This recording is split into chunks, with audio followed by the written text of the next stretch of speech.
Comment ils vont? Vous voyez ce petit rire pincé de Lewis Hamilton là? Il veut dire qu'il y a un problème chez Ferrari. Ça fait encore plus de sens quand on passe l'extrait en entier. Je précise qu'on lui demande si les évolutions du week-end vont aider la voiture. No upgrade, no work.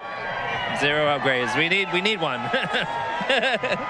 Je pense que vous avez compris où je veux en venir. De toute manière, vous n'avez pas besoin de moi pour savoir que ça va pas. Seulement 3 podiums, P3 au championnat, à 191 points de McLaren, tout ça après 10 Grands Prix. Je pense que vous aviez compris qu'il y avait un problème. Et ce qui se passe est embêtant parce que Ferrari sortait d'une saison 2024 où elle jouait le titre mondial. Elle a aussi recruté Lewis Hamilton et s'est fait une hype monumentale. La gifle là, elle fait mal. Dans cette vidéo, on analyse cette situation très préoccupante de la Scuderia, on va évoquer les rumeurs de pression sur Fred Vasseur, les challenges des pilotes, et on va voir si le projet est viable en vue de 2026. Allez, on en parle. Pour ne rien rater de ce qui arrive sur la chaîne et envoyer de la force à mon équipe et moi-même, abonne-toi, laisse-moi ton plus grand pouce levé et profite de la vidéo. Messieurs, dames, cette vidéo est sponsorisée. Spoiler, si tu veux me voir mettre de la crème, ne skip pas. Est-ce que t'as déjà vu un pilote de F1 sortir de sa voiture après 70 tours de course et avoir une meilleure mine que toi un lundi matin? Moi oui.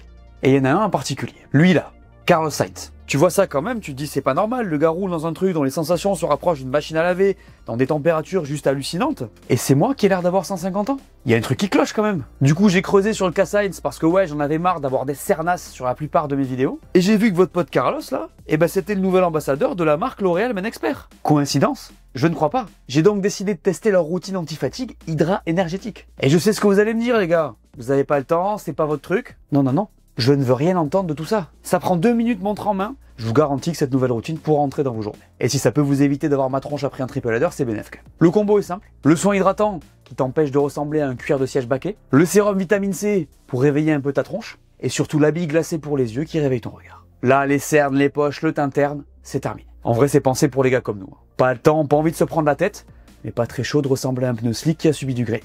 Pour ceux qui savent pas à quoi ça ressemble, c'est pas hyper flatteur, mais c'est la réalité. Et si t'as besoin du reste, d'ailleurs, ils ont tout ce qu'il faut. Déo, gel douche, tout ce dont tu as besoin. Histoire de passer ta journée sans sentir les freins, si tu vois ce que je veux dire. Je te mets les liens en description, comme d'hab. Et si tu veux voir Carlos en mode fraîcheur, va jeter un coup d'œil à leur page. Bonne vidéo.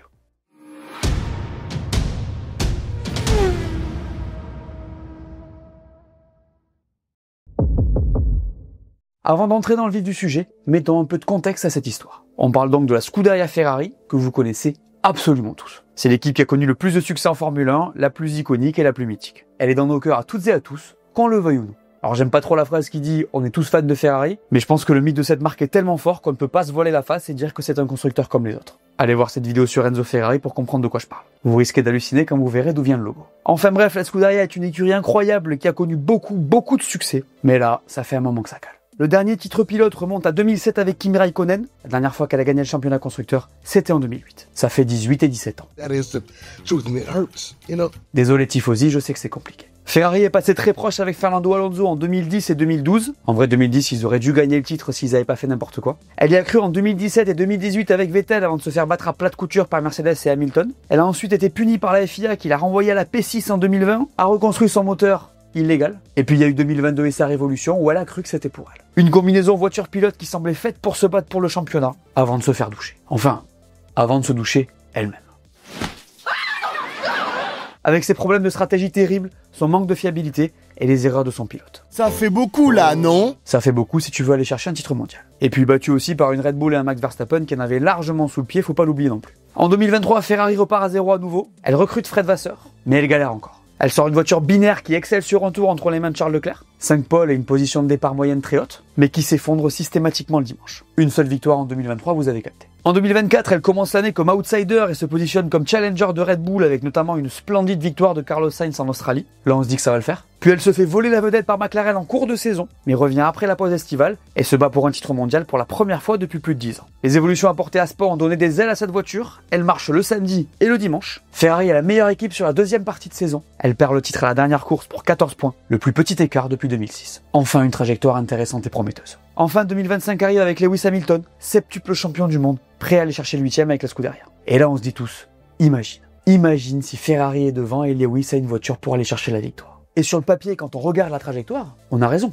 Mais à nouveau, on s'en prend une comme ça. Après 10 Grands Prix, Ferrari est 3e du championnat, trop loin de McLaren. Elle n'a fait que 3 podiums, aucune pole. Et à moins d'un miracle, elle ne jouera pas le championnat du monde. La SF25, elle a été reprise à 99% au niveau des pièces par rapport à sa devancière, mais elle ne répond pas aux attentes. Elle est trop lente le samedi et pas assez rapide le dimanche. C'est bête, hein? Alors elle a montré des signes intéressants sur certaines courses où le rythme était bon et prometteur, comme à Bahreïn par exemple ou Imola, mais pour le moment on n'arrive pas à débloquer le potentiel de cette monoplace. C'est un euphémisme. Et ce qui est dur en fait les gars, c'est la dynamique. C'est 1 an sur 2 leur truc. Il n'y a pas de continuité. Donc c'est pas évident de comprendre et c'est hyper frustrant pour les tifosi. Vous allez voir plus tard que la presse italienne elle commence à plus en pouvoir. Voilà, c'était pour la mise en contexte. Il y a une chose qui peut expliquer en partie les soucis de cette équipe Ferrari, c'est ça. La perte d'Enrico Cardile. Faut absolument pas sous-estimer le départ de ce monsieur, les gars. Enrico Cardile, c'était le directeur technique de la Scuderia Ferrari. Le genre de mec qui mangeait, dormait, respirait Ferrari. Un ingénieur formé à l'aéronautique à la base, comme Newey, Allison et Pierre Vachet d'ailleurs, qui avait présenté sa thèse sur la soufflerie du cheval cabré en 2002. Coïncidence ? Je ne crois pas. Il commence chez Ferrari en 2005 et rejoint la Scuderia en 2016. Il en devient directeur technique avec pour mission principale le châssis. Les années passent, les saisons s'écoulent et Ferrari continue d'avancer sur sa trajectoire. Puis arrive cette année 2024 et la rumeur Adrian Newey. Vous vous souvenez pas ? Mais si, cette période où tout pouvait se passer là, à partir du moment où Lewis signe chez eux, il y a une rumeur Newey, ce qui aurait fragilisé la position de Cardile chez Ferrari. Enfin, c'est ce qui se dit à l'époque. Au moment où je vous parle, on peut quand même douter de ce que je suis en train de vous dire, puisqu'au final, il est parti chez Aston Martin et sera le second de Monsieur Newey. Mais c'est pas le sujet. Le problème, c'est qu'il est parti. Et oui, parce que c'est aussi probablement cette perte qui explique les problèmes actuels de l'équipe. Parce que Cardile, c'était une pointure qui connaissait non seulement parfaitement cette écurie, mais il était aussi l'un des rares à maîtriser l'équation de CF1 à effet de sol. D'ailleurs, de ce qu'on sait, au nom de la stabilité, Vasseur voulait le garder. Et quand tu te remets ça, là, ça résonne encore un peu plus. Alors loin de moi l'idée de critiquer le travail de Loïc Serra qui le remplace. Pour moi, il n'y a pas de sujet. Il est qualifié, c'est l'un des meilleurs ingénieurs sur cette grille, il vient de Mercedes. Mais la réalité, c'est qu'il faut s'intégrer à une nouvelle équipe et que c'est pas forcément évident. Ça vaut pour tout le monde tout le temps, et Ferrari, c'est peut-être l'un des endroits où c'est le plus dur. Je l'ai déjà dit, la culture y est très forte, c'est une donnée qu'il faut pas manquer. Alors je suis pas en train de vous dire qu'il jouerait le championnat avec Cardile, mais je vois pas comment son départ n'a pas impacté les pertes de cette voiture. C'est un élément qu'on a tendance à oublier et je me suis dit que ça serait cool d'en reparler ici. Au moment où on se parle, c'est-à-dire après le Grand Prix du Canada 2025, l'ambiance chez Ferrari, elle est pas au top, disons. C'est un euphémisme aussi. Pourquoi ? Pour ça. Chez Ferrari, la direction commencerait à s'impatienter et il y aurait de plus en plus de pression sur Fred Vasseur. Il se dit qu'il aurait jusqu'à Silverstone pour réagir, on menacerait son avenir et le projet 2026. La direction commencerait à s'impatienter et comme c'est sous son contrôle que tout ça se passe, c'est lui qui en paierait le prix. Après, l'idée ici, ça serait vraiment pas de voir s'il est capable d'être champion du monde cette année avec la Scuderia, mais plutôt de comprendre s'il est capable d'orienter l'équipe dans la bonne direction. Je vais vous lister les problèmes visibles pour que vous compreniez. Il est là depuis 2 ans, il a été embauché pour restructurer l'équipe et les ramener au titre. Là-dessus, vous me suivez. Du coup, ce que la direction voit. D'abord, les résultats ne suivent pas besoin de vous faire un dessin. La voiture a régressé par rapport à sa devancière, et eux s'en foutent un peu de savoir qu'elle a joué le titre l'an dernier. Au contraire, c'est un argument qui va dans leur sens. Le recrutement de Loïc Serra n'a pas d'effet visible pour le moment et c'est Vasseur qui l'a recruté. On a perdu Enrico Cardile, je vous l'ai dit. Et pire encore, Adrian Newey a préféré aller chez Aston Martin. Il a choisi un autre projet, et ça pour une équipe comme Ferrari, ça pique. Mais il n'y a pas que ça. La communication pêche complètement de manière générale. Formula One ne montre que des couacs entre les pilotes et leurs ingénieurs, ce qui ne rend vraiment pas service à l'équipe. Les pilotes sont complètement binaires dans leurs réactions. Un jour c'est l'euphorie, l'autre c'est la déprime. Et puis Lewis et Charles n'hésitent pas vraiment à dire ce qu'ils pensent. Perso, je trouve qu'ils ont un peu l'air perdu. Et puis il y a Fred Vasseur qui essaie de sauver les meubles tant bien que mal. Bref, on voit que ça ne va pas. Donc le management est sous pression. Je suis pas étonné parce que c'est toujours comme ça avec eux. Il y a forcément un moment où on saute à la gorge du team principal. D'ailleurs, Fred Vasseur s'est très bien défendu quand on lui en a parlé, et je vais vous donner mon avis dans la dernière partie. En tout cas, évidemment, cette pression contribue aussi à la mauvaise santé de cette équipe en 2025. Faire ça de manière toxique comme ça en cours de saison alors qu'on peut pas forcément faire de changements drastiques, c'est pas hyper bon. En Italie, en plus, la presse est hyper dure, elle a une force terrible, et c'est clair que c'est le genre de choses qui peut faire vaciller une équipe. En tout cas, ça serait pas la première fois. Faut qu'on parle des pilotes aussi, les gars.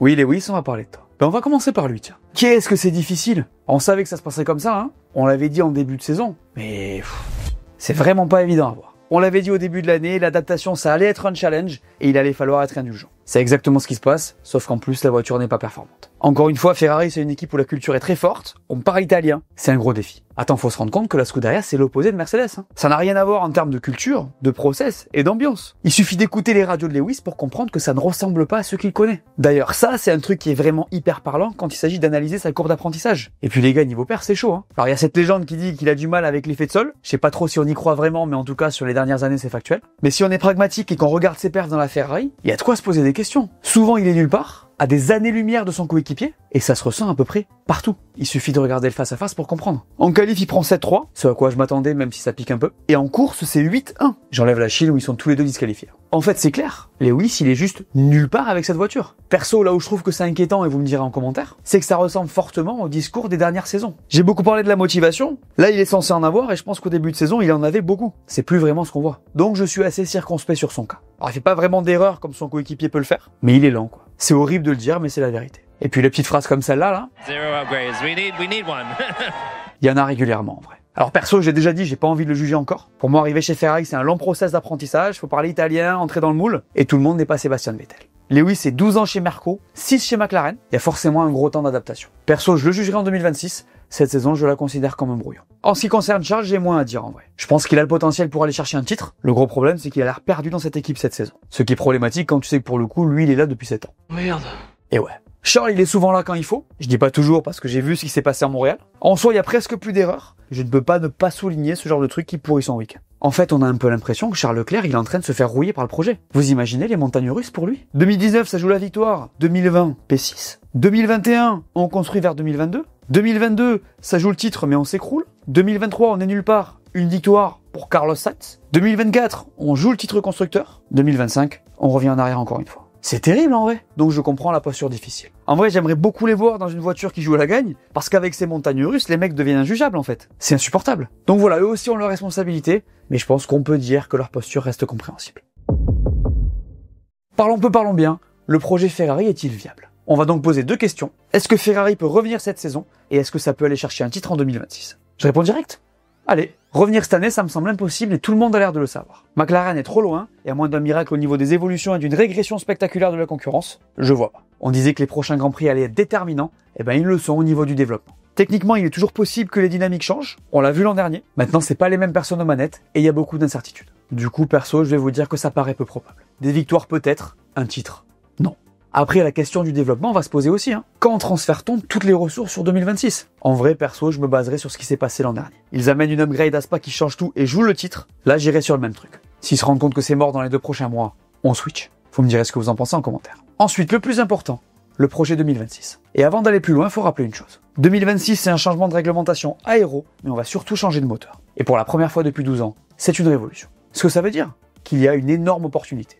Tout simplement. Parce que les équipes vont être moins dépendantes de l'aéro, même si ça va rester hyper important, évidemment. Et parce qu'on repart à zéro de manière générale, donc il y a moyen de se tromper comme de trouver un truc de fou. D'ailleurs, il se dit que Ferrari serait bien positionné sur le développement de ce nouveau moteur. Ça pourrait tout à fait être leur année. Par contre, pour moi, le projet n'est viable que si on garde de la stabilité. Se séparer de Fred Vasseur à l'aube d'une telle révolution, ça n'aurait aucun sens, les gars. Ça fait 2 ans qu'il construit une équipe, il a tout planifié. À un moment donné, il faut accepter que ça prenne du temps. Et lui-même l'a superbement dit en conférence de presse. Peut-être que si Ferrari ne gagne pas, c'est qu'il ne laisse pas le temps. Regardez ne serait-ce que les autres écuries. Toto Wolff, il est là depuis toujours. Christian Horner aussi. Je vous mets ces 2 vidéos en description. Et puis il faut qu'ils se rappellent de leur histoire en fait. Jean Todt, qui a été le chef d'orchestre de l'une des plus grosses dominations de l'histoire de la F1, il a mis 6 ans à gagner et il a eu les mêmes problèmes que Fred Vasseur. Donc pour moi, ça serait catastrophique de virer le team principal aujourd'hui. Il faut de la stabilité, de la confiance, et c'est comme ça qu'on se donne la chance de faire fonctionner tout ça. Là, encore changer, et surtout maintenant, je comprendrai vraiment pas. Donc voilà, pour moi le projet 2026 il est hyper flou parce que ça va dépendre du moteur. Évidemment que pour le moment le département technique ne donne pas forcément de résultats visibles. Perso je vois le verre à moitié plein en me disant que Loïc Serra au moins il a 1 année pour apprendre. On a l'impression que ça va de couac en couac. Mais je pense que si la direction laisse la main à Fred Vasseur et accepte de viser 2026 et la suite sans se frustrer bêtement, bah à tout moment on pourrait revoir un titre de la Scuderia Ferrari. En fait pour moi les clés elles sont chez eux.